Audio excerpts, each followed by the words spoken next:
viewers, Drishti Eyes presents to you a new program, Editorial Analysis. In this program, we will analyze editorials published in major English newspapers such as The Hindu, Indian Express, etc. for effective understanding of students. In this program, we will mainly focus on three things. First, establishing link of editorial to UPSC syllabus. Second, understanding the main points of editorial. And third, discussing important concepts mentioned in editorial or which are necessary to understand the editorial. Hope you all like this new initiative of Drishti Eyes. Let's start with editorial analysis for today.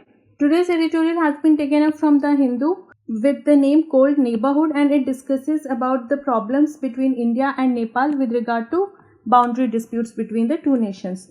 UPSC syllabus linkage, you can link it to GS2 under India and its neighborhood relations, bilateral agreements involving India and effects of policies of developing countries on India's interest. Under key points, the editorial discusses that India and Nepal now have reached a flashpoint over the Kalapani territorial issue.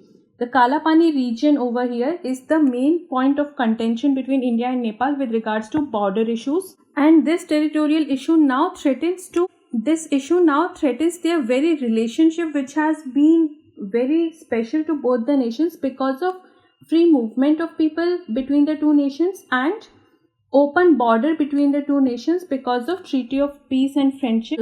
Now this Kalapani territorial issue has flared up again recently because of this Darchula-Lipulekh link road, which was inaugurated by India recently, and this Darchula-Lipulekh link road actually falls in this region, in Kalapani region, and this was made motorable to ensure that Mansarovar pilgrimages are helped by cutting their travelling time by 3 days on each side. Now let us see what is this Kalapani territorial issue all about. If you see in the map, this is Uttarakhand of India, and this is the place where Kalapani region is situated, and it is actually a tri-junction between India, Nepal and China, and China is basically the Tibet region of China.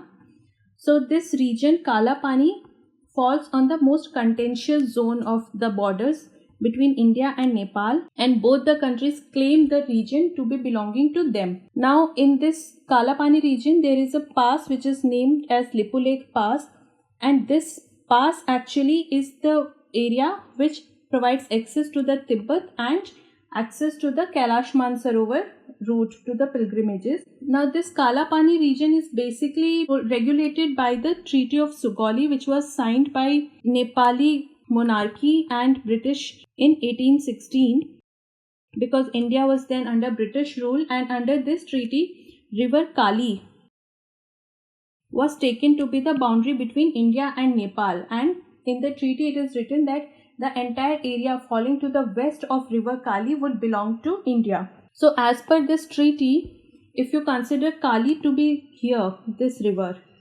so entire area west of it would belong to India. So as per this treaty, India claims the Kalapani region and the Lipulekh Pass over here, both belonging to India. So this entire area which is disputed between India and Nepal actually, as per India, belongs to India because this is Kali for India. Whereas Nepal says the origin of river Kali is different from what India claims, and it is not over here that Kali lies. It is actually the eastern river which is actual Kali, and its origin is over here. Now if you see this entire image in a bigger picture over here, India claims Kali to be this, and hence this entire region belongs to India, whereas Nepal says the Kali actually originates over here from a place called Limpia Dhura. So if this is the point of Kali, then this entire region, which includes Kalapani and Lipulekh, belongs to Nepal. So this entire zone actually is contested between India and Nepal as Kalapani dispute. This is the bone of contention between India and Nepal.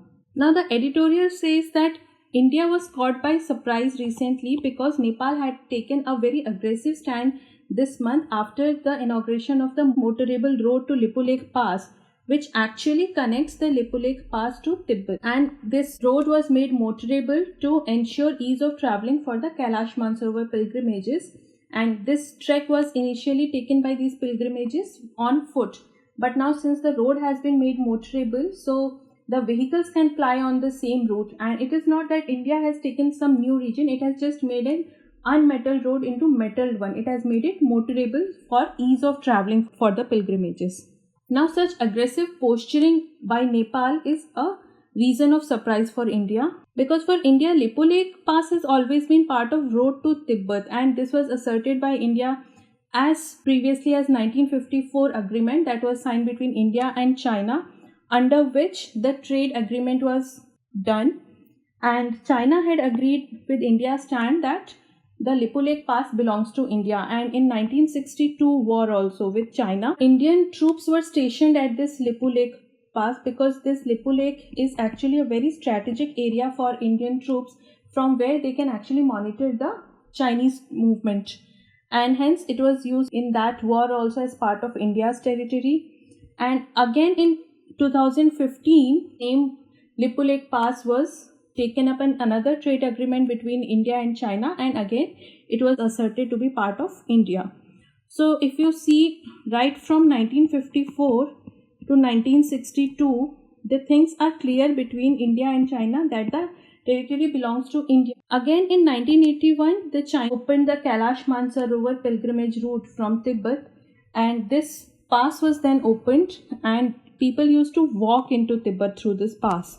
The road which is now built is following the same alignment as this, as 1981 alignment, just that now they will be able to go in vehicles, thereby cutting their travel time by 3 days each way.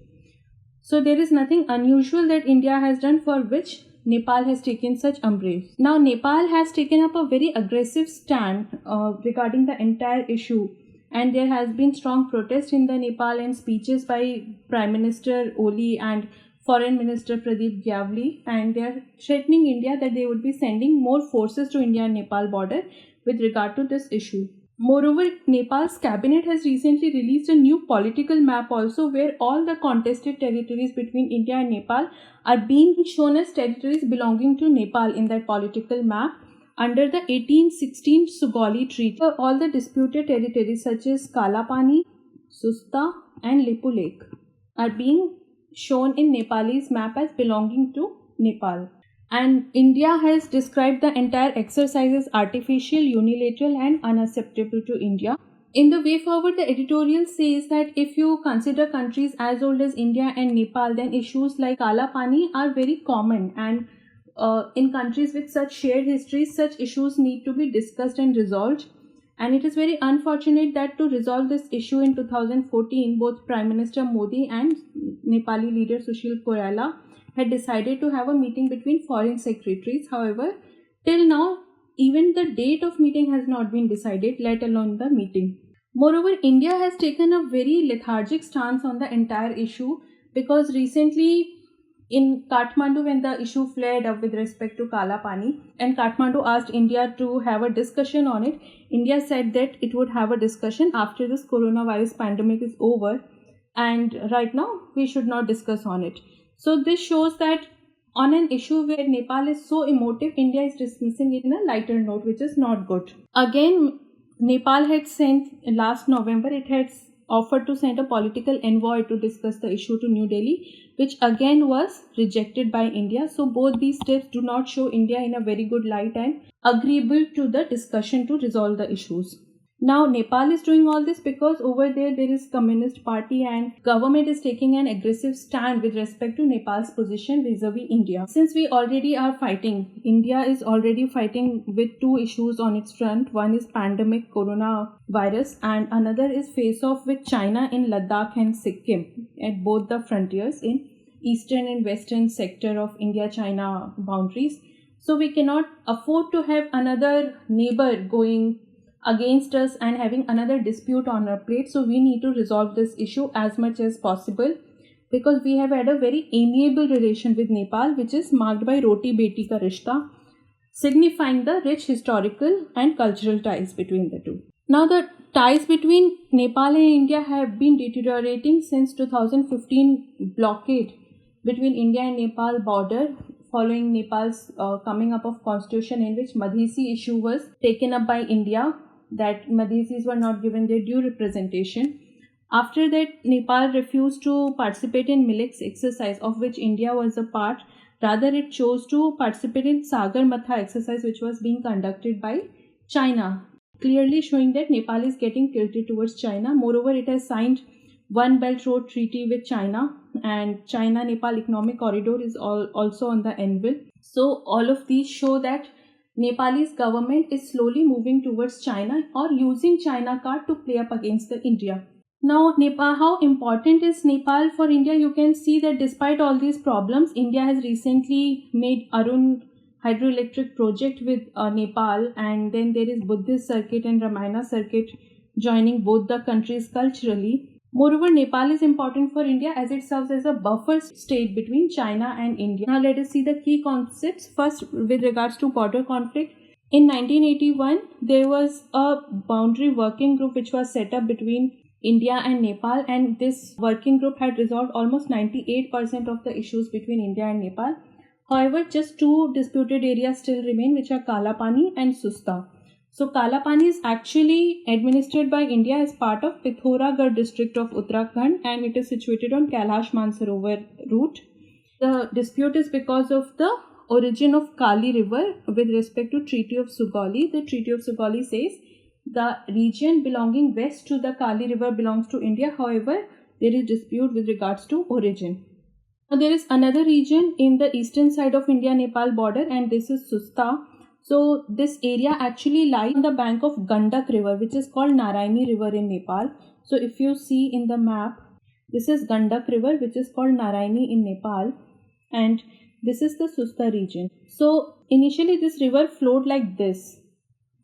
So the region came under Nepal. However, the river has changed its course towards western side, and now the Susta region has come into the Indian territory, and that is why the entire controversy is about. Now another problem is with Lipu Lake Pass, and this is the very pass which was situated in Kalapani region, which we just saw, and it is an international mountain pass between India, China and Nepal, and hence is a very strategic pass. For India, it is also important because of the Kailash Mansarovar route.